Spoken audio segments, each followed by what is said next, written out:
Hello and welcome to tonight's webinar. My name is Sam Anderson and I'm thrilled that you could be here with us. Tonight's webinar is all about college admissions as a whole, the process from start to finish. We'll cover each part of the college application and talk about what sets successful students apart. From grades to test scores to the all-important college essay, there's a lot that goes into a successful application and we'll cover it all. Throughout the presentation, by typing in your question into the Q&A box and pressing enter on your keyboard, you'll be able to ask any questions you may have at any time and we'll reply as promptly as we can. Your questions will be private and will not be visible to anyone else but our panelists. If we do find a response particularly insightful or important, we may share our response with everybody while keeping your name private. This question and answer box will be available for you to use at any time during the presentation. At the end of the presentation, we'll also spend additional time answering any further questions you may have. Please don't hesitate to use this tool. We truly love to answer your questions at any time. You may also at any time in the presentation use the handout section to download a coupon valued at $120 as a token of our appreciation. So with that, I'd like to introduce tonight's speaker. Jesse Pizarro is a C2 teacher trainer working with C2 teachers across the country. Jesse attended Yale University, earning a degree in political science with distinction. After spending over a year in New York working in finance, he returned to Southern California and began his career with C2. Since then, Jesse has tutored students in a variety of subjects, helped many seniors navigate the college application process to gain admission to their dream schools, and even run C2's college essay review service, reading and commenting on hundreds of essays every year. We are all very excited to have Jesse with us here tonight to share his insights and experiences and present to you college admissions, the process from start to finish. Now, give me a moment to hand it over to Jesse.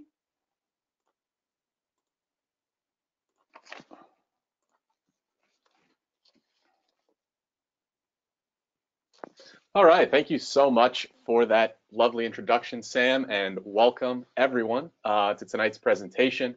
As Sam said, we are going to be covering college admissions and basically just going through every aspect of a college application, talking about it from the perspective of the admissions officer, right? What do they look for? What do they care about? And therefore, what should you, as someone who's going to go in and do some college applications pretty soon here, right? What should you be worried about? What should you be focusing on? What should you be paying attention to as you enter this process? So as Sam mentioned, I have a lot of experience here at C2 working specifically with college essay students. I've helped students get into some of the very tippy top schools across the country. And like Sam said, one of the other things I do is I help run our college essay review service, which means that I get an eye on just about a gazillion college essays every single year, right? I've seen a lot of them, and it's really a central part of my job to pay attention to college admissions, how they change, and again, what students should be worried about. At C2, we like to think of college admissions as being broken up into 6 big pieces. This isn't to say that this is exhaustive. These are literally the only elements that add up to your application or to a college acceptance, but these are some of the biggest ones, the most important ones, and what we're going to focus on for today's presentation. Now, an easy way to think about these is, it's a little cheesy, but it's an easy way to remember them, right? Which is the 3 A's. So we'll start with the most important A, which is academics. Don't let anyone convince you otherwise. The single biggest factors that determine admissions to college are academic ones, right? They're about your grades and your test scores. Following that, probably in order of importance, are your activities, right? What did you do besides go to class and get all these grades, right? What's all that stuff that you spent your time on after school and on the weekends and so on and so forth. And then finally, we get to a category that I think some students don't think of as quite as important, right? This is the quote unquote attitude and aspirations, right? What makes you you? How are you? There's a lot of students out there that have really good grades, that have excellent SAT scores. But that won't mean that they're equally good fits at every college out there, right? And colleges are more than just schools, right? That's an important thing to remember when you're thinking about crafting a college application, right? Colleges love to think of themselves as something a lot more like communities, right? Where there's a whole bunch of members of this community and everyone has something to contribute. And sure, very many members of a college community have in common that they go to classes and take tests and get grades and all that stuff, but they also do a whole bunch of other stuff to make a college campus, to make a college, city or whatever into something more like a community. And the attitudes and aspirations section is where college admissions officers often can get the best information about what kind of fit you might be on their campus, about what you would contribute, not just in the classroom, but to the broader college community. Again, that's not to say that academics don't matter or that they're not the most important factor. Of course they are. They really do. But all these other factors matter as well. And as college admissions get increasingly competitive, and they're certainly not getting any less competitive anytime soon, each factor just rises in importance. Another thing to consider, and I touched on this a little bit already, but I really want to underscore the point that, especially when it comes to the very top schools, especially when it comes to the very best schools in the country, all those factors besides academics start to matter even more. And the reason is because they can already fill their classes with people that have stellar, that have absolutely impeccable academic credentials. Right? I visited Stanford, and at one point the admissions officer said to me that she could have filled her entire freshman class with valedictorians that had perfect SAT scores. Now, she chose not to, which should tell you something right in and of itself. But it also speaks to the fact that, broadly speaking, when you're applying to a college that you have a pretty good shot of getting into, you are going to be applying with similar academic credentials to lots and lots of the other students that have a pretty good chance of getting in, right? Kind of by definition, once again. And so it really, really is important to think about all of those other factors. Now, I know some of you are probably sitting there and worrying a little bit about, well, wait a minute, I don't have a score quite that high, and that's okay too, right? This is specific to Harvard. It's not to say that you can't have slightly worse scores, nor is it to say that you're just numbers, even when it comes to academics, right? Colleges are going to look beyond simply, a number to determine what kind of student you were in high school, and therefore what kind of student you're likely to be when you get to college. So the way we're going to run the presentation today, one of the things that you'll see kind of in a recurring fashion is every once in a while a poll will pop up and ask you to vote. And in today's webinar, right, it's going to be pretty easy because the poll question is always going to be the same. We're going to proceed through this webinar as though we are college admissions officers judging these two folks, right? Poor John, poor Michelle. They're both trying to get into college, right? They've crafted an application, and we're going to ask you to vote based on some different factors that we show you, right, as we go through each of the pieces or elements of the college application. So right off the bat, we've got two numbers right here. We've got John with a 4.53 GPA and Michelle with a 3.75. I know it might seem a little bit obvious, but let's go ahead and take that first poll question now. Who would you prefer if you were the college admissions officer? Who would you accept?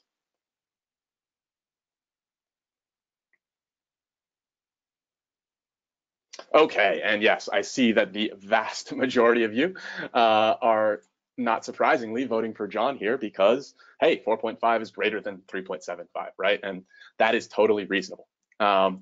And I think that sometimes folks worry that that is literally how colleges or how admissions officers make these decisions. They literally look at those two numbers, see that one's bigger than the other, and move on, right? And I am here to assure you that that is not the case.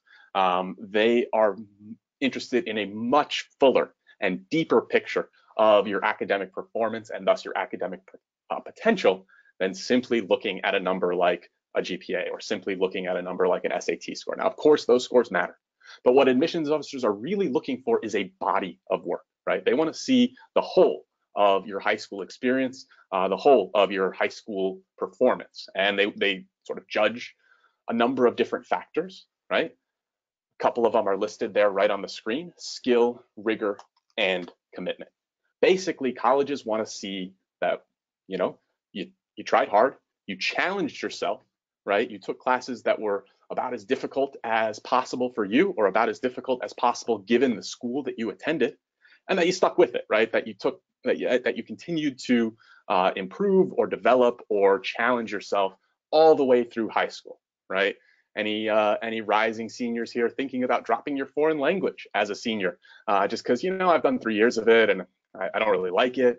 It doesn't seem like that big a deal, right? That would be a classic case of a lack of commitment, right? Someone who got through the state mandated requirements and just stopped because now they're done with this thing, as opposed to continuing to challenge themselves in a subject that may not be, their absolute strength or their absolute favorite.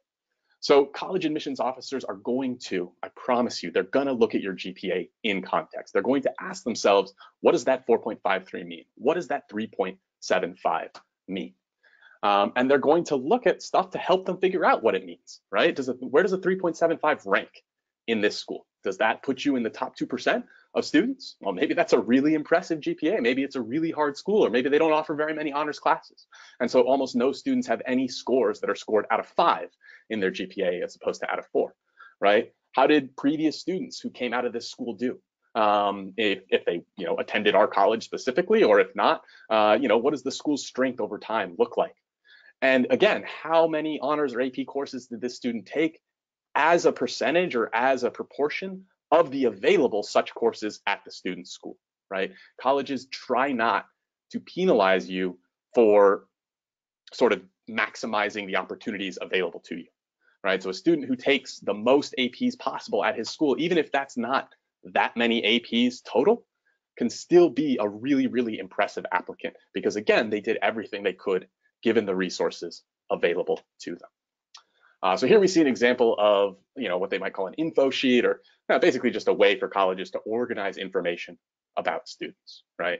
So we can see right at the top, John's got a weighted GPA, where Michelle's is unweighted, right? And so immediately a lot of that difference between 4.53 and 3.75 kind of goes away, right? Or at least it shrinks.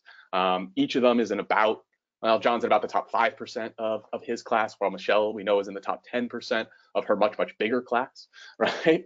If we look down at the number of honors and AP courses they took, we see that they're fairly comparable. And in fact, each of them would be rated as having taken the most demanding coursework essentially available at their school. And so it's not to say that, oh my gosh, all of a sudden Michelle's GPA looks way better. But it is to say that there's not nearly so much of a gap or a difference between these two students as simply looking at that one number might suggest. Okay, so time for poll number 2. Not a trick question. Based on these two numbers, which candidate do you think is a bit stronger, or would you prefer?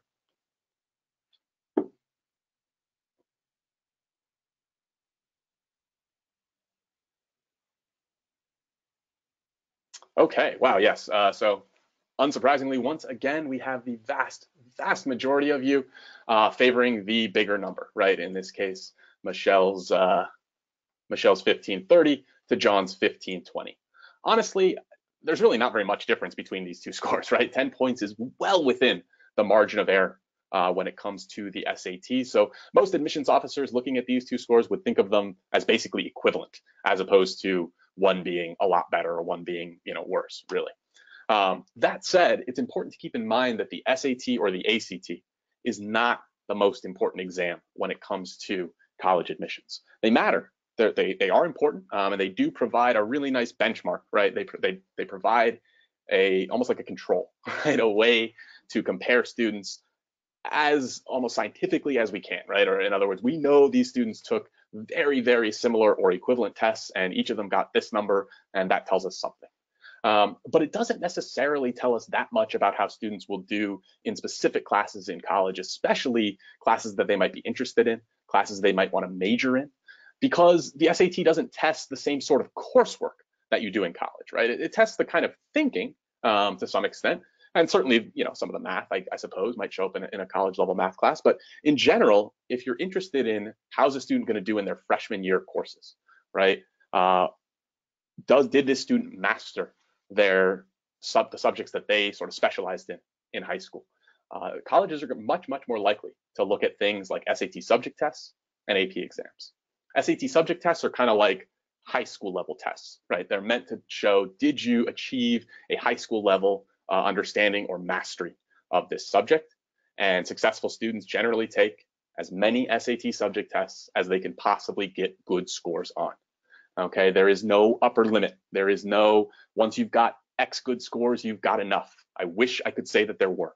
I actually personally think this is a bit of a messed up aspect of college admissions. I think they should cap the number that students are allowed to submit to kind of limit the arms race that is developing among high school students. However, they haven't done that yet, right? At least as of now, there is no downside to having an extra really strong SAT subject test score. So again, assuming you can get those good scores, assuming that you can achieve scores that you would be proud of, you should take as many as you possibly can. Likewise for AP exams, right? Once again, the more, the better when it comes to APs. Now, APs are in some ways the most important because they allow you to demonstrate quote unquote college level understanding or mastery of a given subject, right? The whole point of AP courses is to be equivalent to or similar to a freshman, intro course that you might take in college. And so if you've done that in high school and gotten a really good score as demonstrated by your grade in the course and or your grade on the AP exam, that is an excellent sign and one that shows that academically speaking, at least, you're very likely capable of handling the work that you will be faced with in college.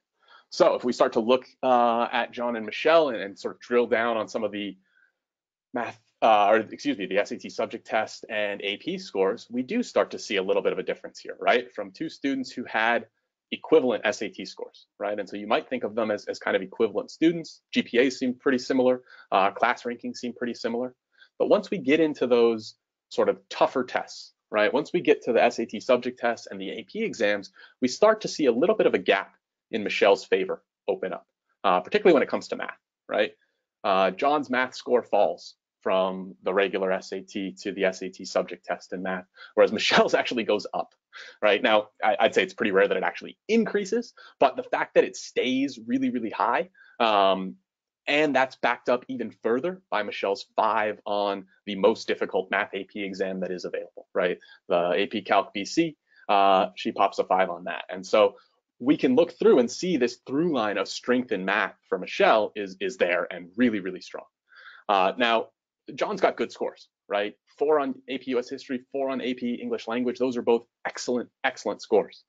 But they're not 5s, right? 5s are definitely better than 4s. And keep in mind that, if either of those was a 3, that would actually, I mean, again, it's a passing score. It's not a bad score. But I think it's important as an applicant to recognize that 3s are not in the same category of passing score as 4s and 5s are. Many colleges, in fact, have stopped, offering very much in the way of credit for 3s, or, they might let you skip the freshman class, but they're not going to give you a bunch of units for it. I've certainly, certainly when I was in college, many of the intro level teachers would say explicitly to you, hey, if you got a 3 on the AP, you should probably stick in this class and not try and skip it. If you got a 4 or a 5, then, talk to me after class, or maybe just go ahead and skip it right away. But there really is, a reasonably large difference between those. And so that's an important thing to keep in mind when you're, thinking about your scores, when you're mapping out colleges that you could potentially get into based on your academic profile. Okay, so we've talked about grades. We've talked about a whole bunch of different types of test scores, and they all matter. And for those of you who are seniors, right, you still have some time to improve those scores, right? There's still a couple more administrations of the SAT over the summer and into the fall where you could raise those things. But it's also true that, if you think about it, you're mostly done when it comes to academics, right? You've already achieved your grades for the first 3 years of high school, right? You've already done freshman, sophomore, and junior year, and in many ways, junior year and first semester senior year are kind of the most important when it comes to your grades. So a lot of that is kind of in the bank. Activities, honestly, to some extent is as well, but you still have, you still have time to sort of keep that involvement going and deepen it, right? So when it comes to activities, I think a lot of students fear, much like with academics, that we're going to have just sort of a quantitative evaluation process, right? That we just look at numbers. So let's do that. Based on just this list here, which candidate do you think is more impressive, or which candidate do you prefer?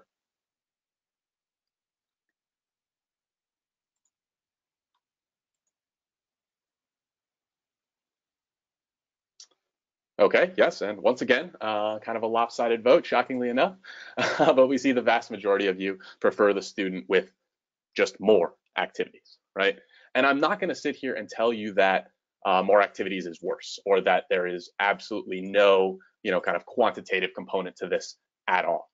There is, colleges do care about how much stuff you did, about how much time you put in. But that is not all that they care about. And excuse me, I'm going to try and get that message to disappear. They don't simply care about the sheer numbers, right? They want something a little bit more than that.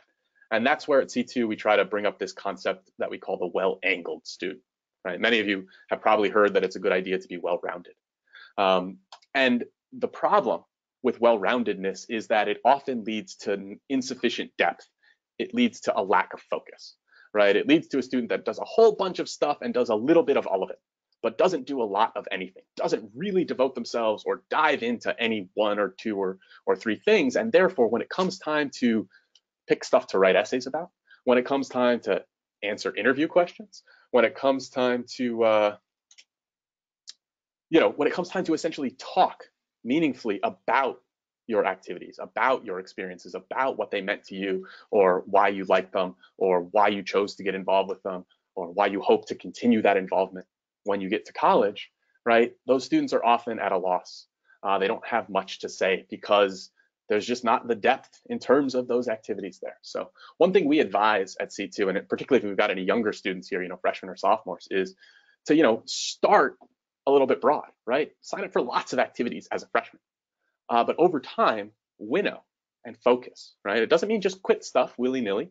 It means that as you deepen your involvement in some things, as that starts to take up more of your time and mental energy and whatnot, you can eliminate some other commitments, right? And you end up with a few things, not zero, not just one, but a couple of different things, but that you have that same sort of rigor, skill, and commitment that we talked about in academics, right? That you've dedicated time to, that you have real achievements and stuff that you can point to when it comes time to, say, write an essay or answer an interview question, or convince someone that this really was a meaningful activity in which you played a real role or a major part. So what does that look like in practice? Well, one of the easiest ways to sort of demonstrate that depth, to demonstrate that involvement, is to achieve some kind of leadership position. Now, I know that can sound a little bit scary because there's only so many of those, and certainly not everyone can get one.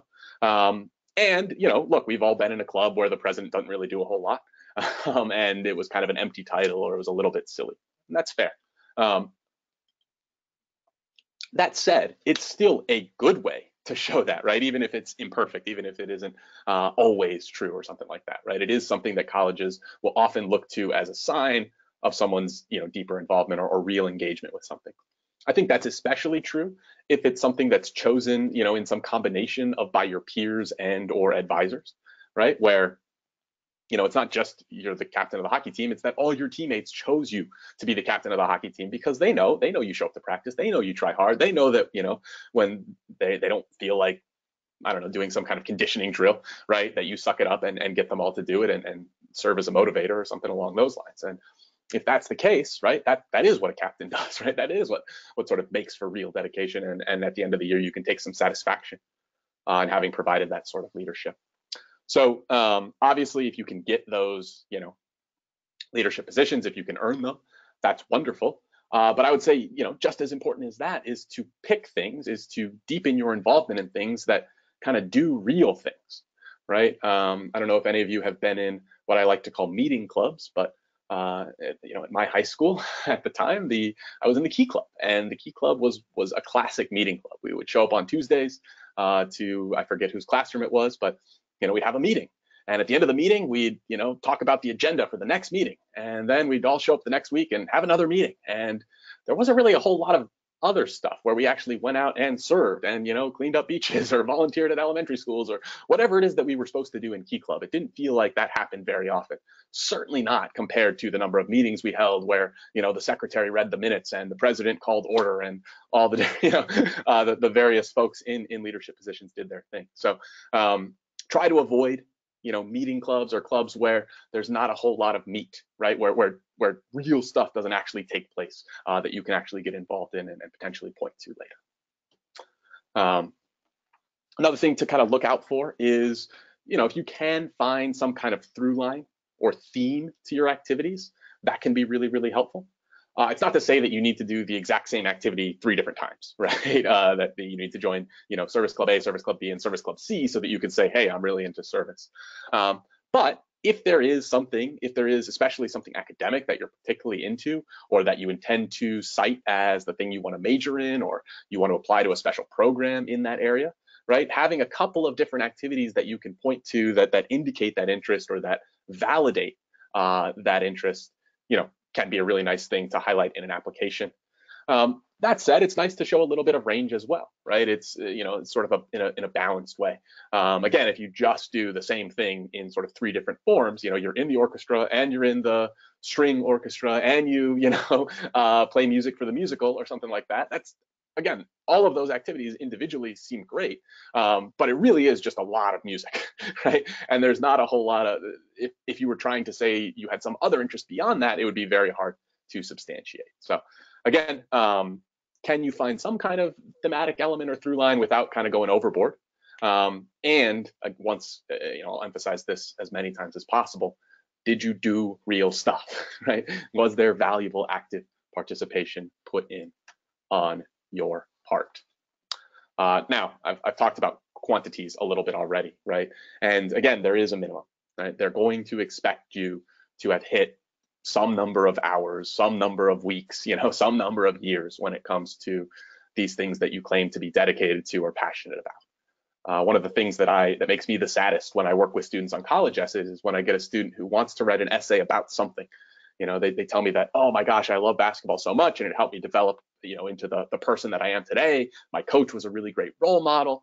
And I start reading maybe an essay draft, or we start brainstorming or something, and then it becomes clear that they didn't play basketball, junior year. And ask them why, and they say, oh, my mom made me quit to focus on academics, or something like that, right? And it's so sad because it totally blows a hole in the idea of that essay, right? You're saying that basketball was this important thing to you and it mattered so much and it helped you develop and it helped turn you into the person that you are today, but also you quit it for a year, right? Because it wasn't as important as something else. And so, it puts the student, it can put that specific student in a tough position, but the point is there, right? There needs to be both. There needs to be that quantity, right? That uninterrupted through line, and then also the real quality of time, that the time was well spent, that the students were doing real things when it comes to the activities. So here we see a lot more detail when it comes to those numbers, right? We see something closer to a resume in terms of the way that the various activities here are fleshed out. So we can see, at the top there, certainly when it comes to leadership positions, John dominates Michelle, right? She's got one editor-in-chief. He's got a couple of different editorships as well as a captaincy. We also see that nice sort of both focus and balance that I was kind of trying to talk about on John's side, right? We see a couple of different, sort of magazine, newspaper, journalistic type enterprises there. But then we also see football, right, as a fairly different thing. And yet John is successful, is a leader in all of those areas, right? Now, it's not to say that anything Michelle's done is bad or unimpressive. But we don't see that same, we can't really pick out that focus or that one thing that she seems to really, really care about. When it comes to volunteering, right? Again, we see they both have done the quantity side of it, right? They're both spending their summers volunteering and stuff like that. But again, we see a little bit of sort of scattered when it comes to Michelle's stuff, right? 2 weeks here, a summer there. Whereas John has this really, really consistent commitment at the community center, at the state park. Now, again, it's not that anything he's doing in either of those places is extraordinary, right? Keeping the visitor center running is a good thing to do. It's lovely. It's not amazing.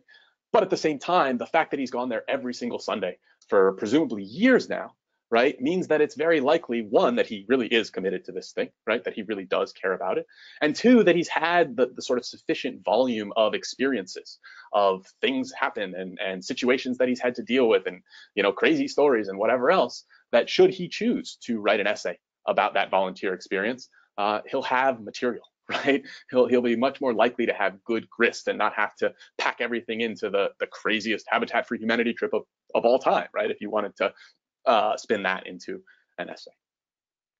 When it comes to internships and jobs, right, I'd say pretty equivalent there. One thing I think sometimes students underestimate is the value of just having a job, even if it's like a job at Petco or a job at Baskin Robbins or something like that.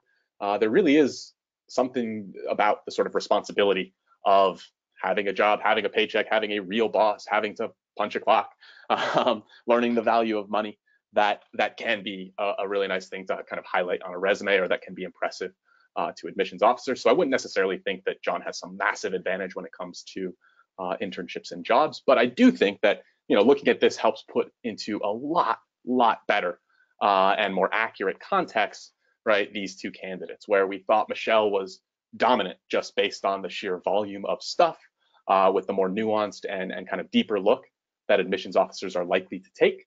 All of a sudden, John starts looking a lot better in comparison. Okay, so third thing, attitude and aspirations.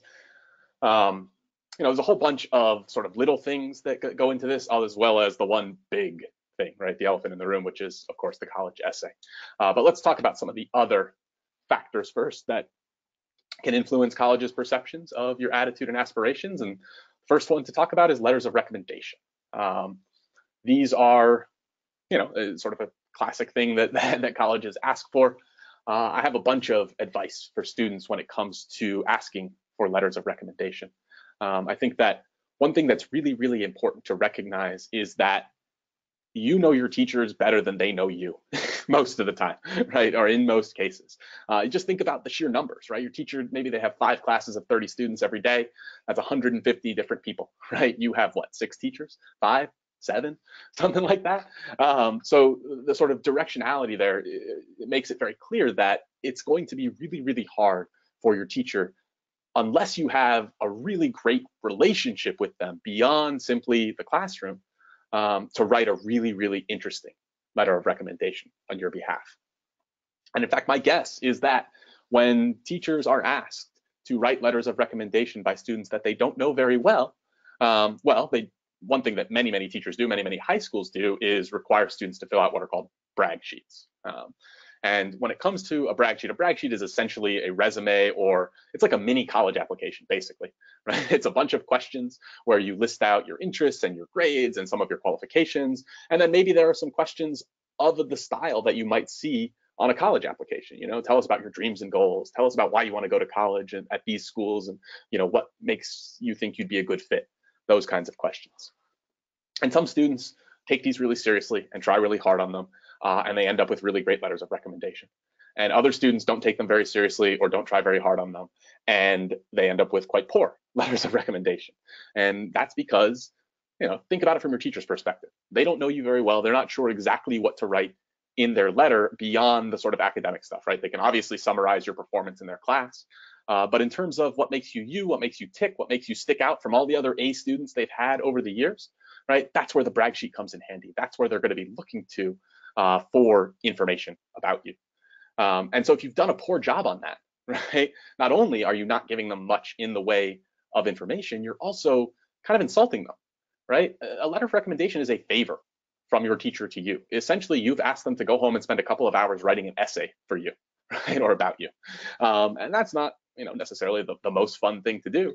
And so my strong suspicion, I know this is what I would do if I were a teacher, is that when they get asked to write a letter for someone that they don't know very well, and then they get a bad brag sheet or one that doesn't have a whole lot of info, they open up letterofrec.doc that's sitting on their desktop, right, or generic letter.doc. They change the name from whatever student last year to this student this year, and the letter says something like, so-and-so's a great student, I recommend them, you know, you should let them in. Thanks, teacher, right? And it's fine. They didn't say a bunch of nasty things, but there's nothing in there that's going to make you, the student, stand out. Right? There's nothing in there that's going to get the admissions officer to know you better. Whereas if you give them material, if you let them know you through the brag sheet, and also, of course, through class, right? I mean, you know, you do got to raise your hand sometimes. You do have to participate and be involved to the degree that your teachers can actually, again, feel like they know you as people. So try on your brag sheets, right? If you've had any teachers for more than a year, if you've had a teacher for multiple years, especially in an academically challenging class, they can often provide amazing letters of recommendation because they really do know you, right? Or at least they know you a lot better than most other teachers are likely to. And make sure that you're following the rules, right? If the college application says 2 letters of rec and no more, then do not submit 3, right? Do not go and get a 4th one. Most applications say 2 letters of rec plus 1 supplemental. If you are going to turn in a supplemental recommendation, make sure that it actually is supplemental, okay? In other words, it should not come from another academic teacher. It could come from someone like a coach or, you know, an advisor at a youth group or a volunteer organization. It could come from, you know, a conductor or someone that you do some kind of extracurricular activity with. But it should not just be a 3rd letter that isn't somehow meaningfully different from the other 2.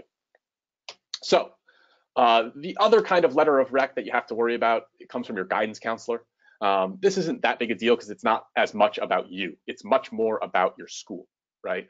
It's how colleges get all that information about, you know, what percentage of students at this high school went on to a 4-year university. It's how they evaluate the strength of your school and the difficulty of the academic program that you took as a student. That said, it is worth, if you haven't already, meeting your guidance counselor, right? Spending a few minutes, pop your head in, introduce yourself, and just say something like, hey, you know, if you've got 5 minutes to chat, I'd love to you know, sit down and talk to you about my college process, or take any advice that you have right at the beginning here. I think guidance counselors are often, students underestimate how much useful info they can provide locally, right? Guidance counselors are often a wonderful source of information for, let's say, small scholarships that aren't necessarily in all those big online databases, right? But that are awarded locally or by some local organization. They're often aware of small schools, right? Schools that wouldn't necessarily have come across your radar, that you wouldn't necessarily have heard of, but that might be a perfect fit, or that might have some great program that a kid 3 years ago enrolled in and that you might be really interested in, right? And again, if you don't sort of introduce yourself to them, if you never pop your head in, if you never ask them for advice, you can miss out on some opportunity that might end up being, you know, quite good. Beyond that, of course, it's nice for them to have a positive impression of you in mind, right? As they write up the student evaluation, as they send out the secondary school report. So again, it doesn't have to be some massive formal thing. It can be, you know, a 5-minute, 10-minute pop your head in thing. If they say, I don't have time right now, go away, then you should go away and come back later. But, you know, most of the time they will say, great, you know, so glad you did this, have a seat. They'll talk to you for a few minutes and send you on your way. And it will be a sort of useful and quick meeting. So one piece of advice there. Okay, so we mentioned that, you know, some of the differences between good and less good recommendations. So I'm going to show some samples. Of course, these are very short. Real recommendation letters are much, much longer than this, but hopefully it's enough to kind of give you the idea, and we'll take another vote here. So you can go ahead and read through those 3. And now we have a few for Michelle. We'll take a minute to read those, and then we can pop up the poll in another 15 seconds or so here. Yeah, there we go. So based on those, whose do you like better? Hopefully this one won't be quite as massive or overwhelming a vote in favor of one candidate or the other, but we shall see. No, pretty overwhelming. Okay, so the vast majority of you voted already, and everyone likes Michelle, which is good because Michelle's are much better recommendations, even in these sort of like little short forms, right? So what actually makes Michelle's stand out? What makes them better? Well, let's start with what makes John's bad, right? And again, you can kind of hear me laughing here. It's not to say that they're bad in the sense that none of these says anything negative about John. But let's start with the third one here, right? The third one is your classic, totally generic recommendation where you could literally cross out John's name, put in anyone else's name, and it would say the exact same, you know, there would be no real difference, right? You could say this about literally any student or really person that you are recommending for virtually anything, right? You respect them, you admire them, and you recommend them, right? That's great, but there's nothing there to substantiate any of it. There's nothing there to suggest that the person who is offering this recommendation really means it or really knows John that well. The second one, right, we get at least a little bit of detail, right? We get that he's both an athlete and a student, and he balances the two. Probably true of pretty much any athlete that's applying to this school, right? Or that's that had an impressive high school career. You pretty much have to balance the two, but at least there is something there. Now, recommendation 1, I think, is clearly the best, right? It uses some different adjectives there, but it also has a descriptiveness, right? It does highlight a characteristic of John that you wouldn't necessarily notice if you didn't know John very well, right? This underlying sensitivity that stands out among adolescents or among teenagers, right? And that's a nice little detail that's included there that gives that recommendation a little bit more credibility, right? But again, overall, these are pretty blah recommendations, right? They're not that great. Now, what about Michelle? So we've got recommendation 1 here. And look, is Michelle really the very best student this teacher has had in 20 years? Probably not, right? That's fairly unlikely. That having been said, the fact of the matter is that Michelle was able to get this teacher to be hyperbolic, right? This teacher was excited to write this letter for Michelle and was willing to say a statement like this that, is probably a little bit silly, but nonetheless, it does really suggest that this person believes this, right? That this person really thinks Michelle is great, even if she's not a 1 in 20 years kind of student. Recommendation 3, fairly weak, right? I think we can agree on that. However, we do see that at least this teacher knows what Michelle wants to do, right? We see that this teacher knows Michelle's aspirations to be a doctor, to go into medicine, and that's not nothing, right? That's not something that necessarily the teacher would just know from the fact that Michelle's in a bio class or something like that, right? It's something where Michelle would have had to say it, or she would have had to observe it somehow. And then we see recommendation 2, and here I think we have a really nice recommendation. Again, it's not saying anything extraordinary, right? It's saying, hey, she works hard, she's a good student, but she also does these other activities and kind of contributes to them, right? But again, it's the fact that the teacher knows this stuff, right? Michelle has really made an impression on this teacher to know all the stuff that she's doing all the time around campus and around class. It sounds like Michelle is a pretty big presence on campus because she's involved with so much stuff. And again, the teachers are sort of aware of that or noticing that. And so again, we see that there's sort of a level of detail that the teachers are able to include increases the credibility and thus the strength of these recommendations pretty substantially. Okay, so next thing to talk about, and we'll do this quickly here, is interviews, right? Interviews are wonderful. Most colleges offer them at this point, and my strong recommendation here would be that you do them if at all possible, because most interviewers are not looking for reasons to dislike you. They are looking for reasons to like you and write something positive about you. And so as long as you kind of meet them halfway and do a decent job in the interview, it's very likely that they'll write something nice and that it'll help your candidacy. My one recommendation when it comes to interviews is basically prepare, but don't rehearse, right? There's a big difference between going into an interview, having thought of some of the questions that you might get asked during the interview and thought about how you might answer them, right? That's awesome. That's wonderful preparation. But that's very different from typing up answers to each of those questions and then memorizing those answers word for word, and then in your interview sitting and waiting for an opportunity to just launch into one of those speeches, basically, right? And if I'm your interviewer, look, if I wanted you to type up a bunch of answers to a bunch of questions, I would have emailed you a bunch of questions, and we don't have to sit here at Starbucks and drink coffee or whatever. That's not the goal, right? The goal of the interview is to have a conversation with a person. And if you're just sitting there reciting lines and looking for opportunities to insert your monologues, you're not having a conversation with a person. And in fact, it's kind of insulting to your interviewer, at least a little bit, right? They may respond by trying to throw you off or interrupt you or see if they can kind of break your rehearsed answers. But even if they don't do that, even if they're not that mean, right, they're not likely to be all that inspired by the interview. So it's worth taking the time to do this. It's definitely worth taking the time to prepare. But strong recommendation against memorizing lines, right, or memorizing your answers.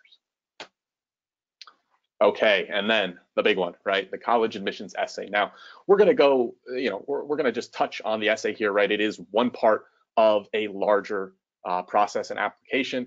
That having been said, we understand the importance of the college admissions essay. In the months to come, we will have an entire webinar dedicated specifically to the essay, right?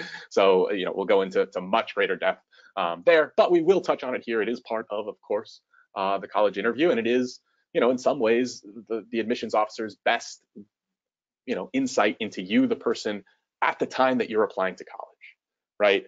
Because you write the whole essay when you're a senior, right? You do the whole thing at the end of. It's not like your freshman year grades. They count for your GPA, right? As do your first semester sophomore year grades.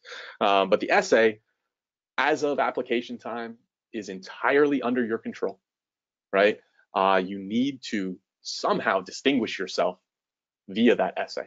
And that means that it's just got to be time, energy, and effort, right? It is, you got to know that everyone else that's applying to college is in competition with you. And many, many of them are going to be willing to put in a lot of time and energy and effort into making their essays perfect. And so make sure that, that you are putting in the time and energy and effort to compete with that. Because if the essay is also a way to, jump a little bit in terms of the type of school that you could potentially get into, right? If a student has a certain set of academic credentials that put them in sort of this range of schools, but a student has just an amazing, kind of blow you away type essay, that is one of the few things that can really, enable you to have a real shot at getting into a dream school or a reach school in a way that some other elements of the application, it's really hard to do. So, don't stint on this, right? We advise people to start as early as possible when it comes to the essay, and we really mean that. A lot of times, you got to go through a lot of ideas before you get to a good one, or a workable one, or one that's really going to sort of sound like you and feel like you and give people who read it a good, strong impression of who you are. So we used to have a bunch of, like these full essays here to make you read. That seems a little crazy to me. So I kind of condensed this essay. You can see the big ellipsis there where a whole bunch of it was cut out. But hopefully, in reading it, you still get a sense for kind of what the essay was about, what the main point is, what the big idea behind this essay is that fake John produced. So take a moment to read that. Then I will pop up Michelle, and we'll take one final vote on who we like better. Okay, so we've got John. He is got to pet a cow, right? And he does. And this is a turning point in his life, according to that final paragraph there, right? This is something that taught him perseverance and confidence, the willingness to try again. All right, and here I had to include more of Michelle's to really kind of get the gist of what her essay was about, but I did manage to keep it on a single page, which is good. So go ahead and read through that, and we'll give it another 45 seconds or so to get through it, and then we'll pop up that poll for you all to vote.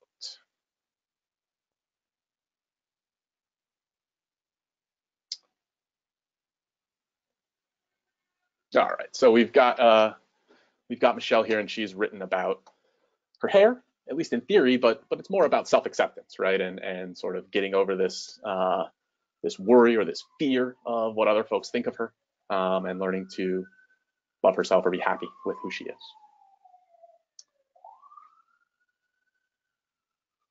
Thank you all, by the way, for voting so quickly, and it's rare that I see so many of you voting so rapidly, so that's awesome to see. Yes, and it looks like we have a pretty reasonably strong preference for Michelle here among our voters. I would totally agree, right? I think Michelle's essay is a lot better, not just like a little bit better, or not just like somewhat better, but like way better. So what makes it better, right? And there's a lot of things. There are a number of things. Probably the single biggest thing that dooms John's essay is the mismatch between the event and the lesson, right? The underlying event here is that John walked up to a cow and touched it on its leg, right? And I'm sure that John was really afraid of cows, or that it was reasonable that he was afraid of them, or whatever. But I'm sorry, that's ridiculous, right? That is just, he starts off the final paragraph, a minor achievement, some might say, and to that I say yes. In fact, all would say, right? This is not even an achievement. And then to identify it as a turning point, to talk about all these lessons he learned from walking up and tapping a cow on the leg, it just comes off as a little bit ridiculous, right? It's really hard to credit this as all that likely to be true or real. Contrast that with Michelle's, right? And that's leaving aside things like Michelle's just a better writer, right? Her sentences flow better. She uses vocabulary like Herculean, and she doesn't just use it because it's in the thesaurus. She uses it precisely and correctly, right? There is a difference between a word that works okay and a word that fits and is the best word for that specific spot in that specific sentence. And Michelle's use of impressive vocabulary is distinguished further by the fact that it's used so precisely, right? She's got some funny little images here. She's got the penny in an electrical outlet. In part of the essay that I cut out, she throws her hair dryer out the window because she's just so tired of it, right? But then we see that she goes from the hair thing, and it's not just the hair, right? She broadens to this bigger lesson of, you know, kind of throwing off some of the customs of high school and becoming free of what others think of her. Now, granted, there's still some exaggeration here, right? There's still some hyperbole, and especially after the sort of end of the essay, or at least where I cut it, you know, it goes into this super important lesson type rhetoric. But again, we do have some key and specific details that really back up the idea that she, you know, became more comfortable in her own skin and made some choices as a result of that, took actions as a result of that. It's also nice to notice that this essay takes place over a much more realistic period of time for someone to make a major change in their personality or kind of way of viewing the world, right? John's essay takes place in about 5 minutes, and nonetheless, it is a turning point in his life, right? According to John. Michelle's essay takes place over the course of a year, right? And it starts small and kind of builds and builds and builds through this sequence of events, almost like a montage, into, you know, this heady experience / discovery, right? This moment of understanding. And so again, it feels much more organic, feels much more earned, it feels much realer. You know, honestly, it just feels truer. And so yes, I think a number of you have correctly identified that this is a much better essay for a whole bunch of different reasons. So adding that all up, I lied to you before, I apologize, but we're going to take one more vote, right? We talked about the academics, right? And we compared John to Michelle. We, you know, I think each of you could come to different judgments on this about how much you value those AP scores versus how much you value that weighted GPA or the top 5 class rank. You know, they both took really rigorous schedules. They both did impressively well in a number of classes. They both had pretty good SAT scores, and you know, Michelle probably had the edge when it came to those higher level tests, when it came to the SAT subject tests and AP exams, but John's, you know, performance was still impressive, right? Michelle had more activities, but John had a little bit more depth when it came to his, and probably more themes or thematic resonance that he could point to or pick out. And then, of course, we just looked at some of the attitude and aspiration stuff where it seemed like Michelle had the edge. So based on that, let's run that poll one last time. Who do you prefer? Who, if you were up to you, who would you let into college?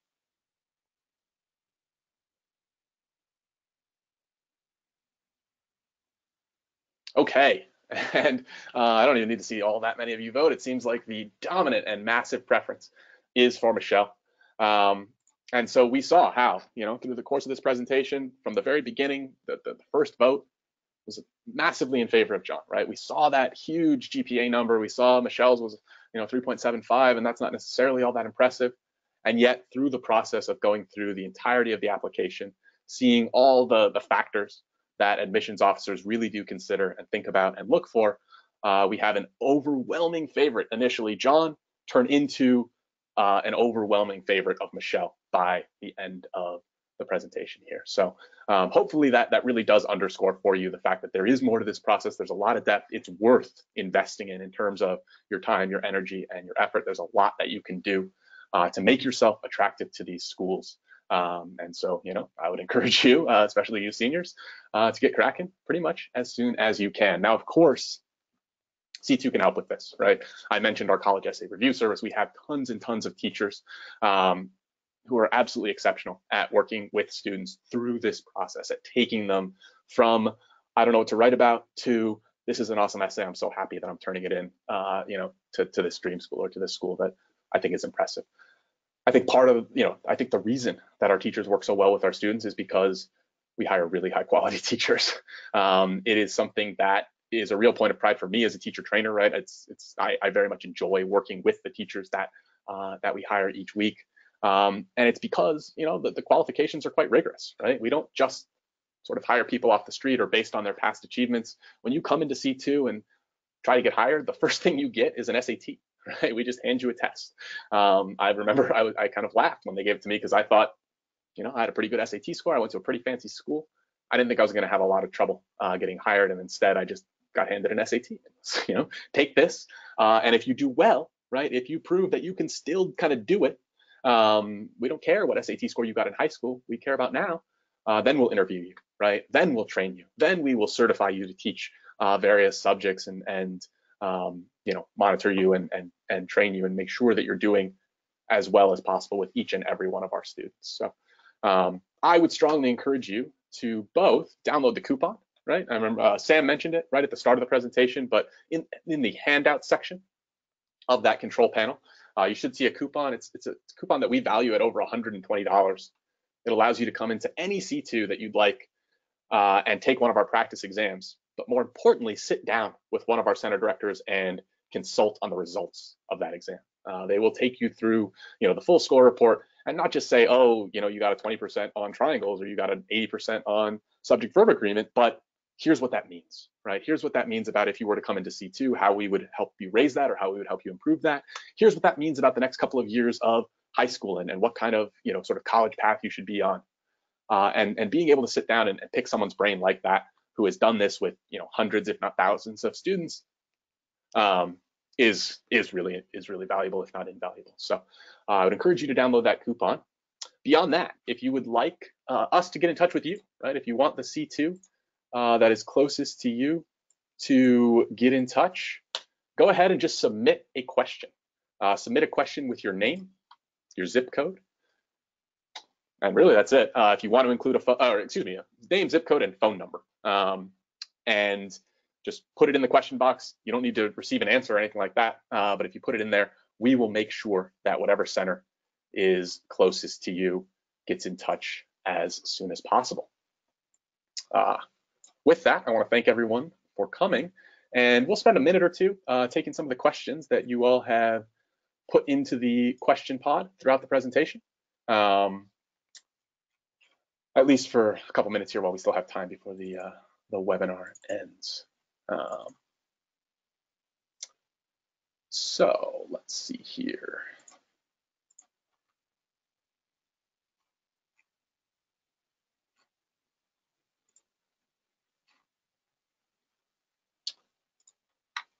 All right, so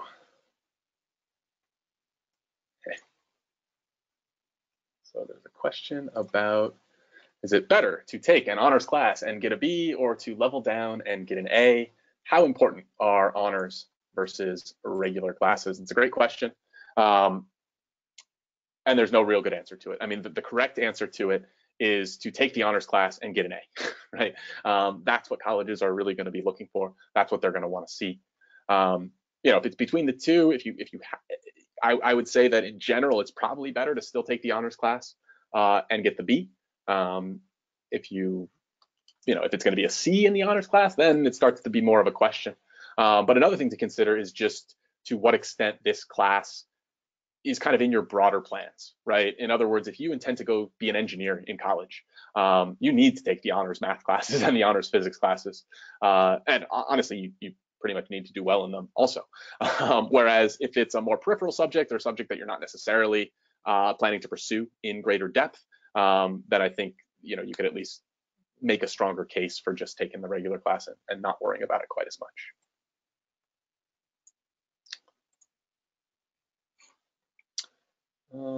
Okay, what about AP online classes? How much weight do online classes have? It's a great question, and I think we don't necessarily have great data on that just yet because they're fairly new. That having been said, I think my suspicion would be that if it's an online course or a course that you don't take at school, they're going to put a lot more weight on the AP exam score and much less weight on whatever grade you get in the class, right? They're going to want to see, could you back that up on the actual test that we do know about, right? Because it's very, again, depending on where you take this online class, it's very possible the college will know essentially nothing about the rigor of that class or how it's graded or how it works or really anything like that. but they do know about the AP test and they know what your score on that is. And so that's going to have a pretty outsized weighting in that circumstance, I think.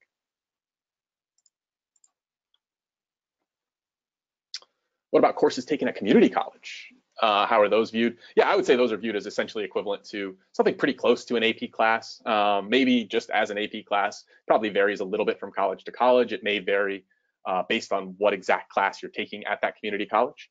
But yes, they are considered as essentially or close to college level.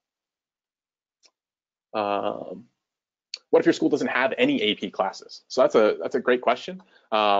I don't know how common that is, honestly. I would assume that most schools have at least a couple, but if not, that's okay. Take the hardest classes that you possibly can at your school, and then look for any opportunities that you can to challenge yourself academically, especially over the summer. Again, if there is a local community college or just college where you're able to take a class over the summer or two, that might be a great chance or opportunity to challenge yourself.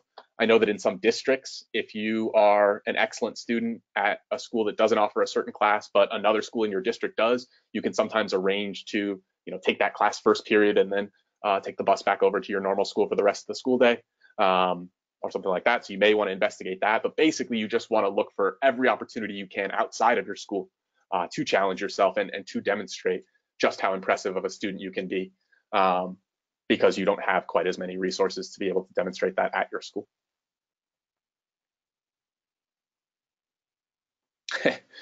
So what about if it's in the other direction, right? What if your school offers a gazillion AP classes, 20 to 30? What does a challenging load look like there? And it's a great question. I think that in general, if you go to a school like that and you're a student who is doing really well, you're getting very solid grades and you're taking all the hard classes as a freshman, let's say, before you're really eligible to take very many APs, I would say that they're going to want to see at least a couple of APs or maybe at least one as a sophomore, and then kind of as many as you can pack in as a junior and a senior. Again, it depends on how many classes you take, period, right? Some schools students tend to take 5 or 6. At some schools students take 7. I think 7 would probably be a bit much personally. I think it would be very hard to manage 7 APs, shoot, as an adult, let alone as a high school junior. But 4 or 5 is certainly not out of the question. It would be really challenging, but it would also be really impressive, especially if the exam results kind of showed that you really did have that impressive of performance.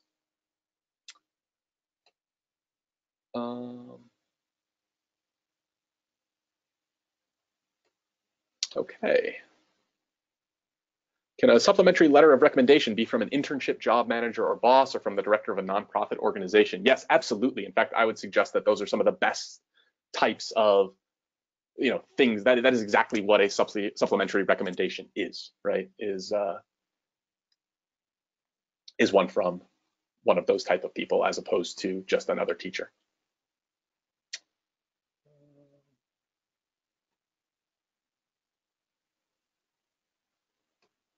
All right, I think we have time for maybe 1 or 2 more here, and then we'll wrap it up.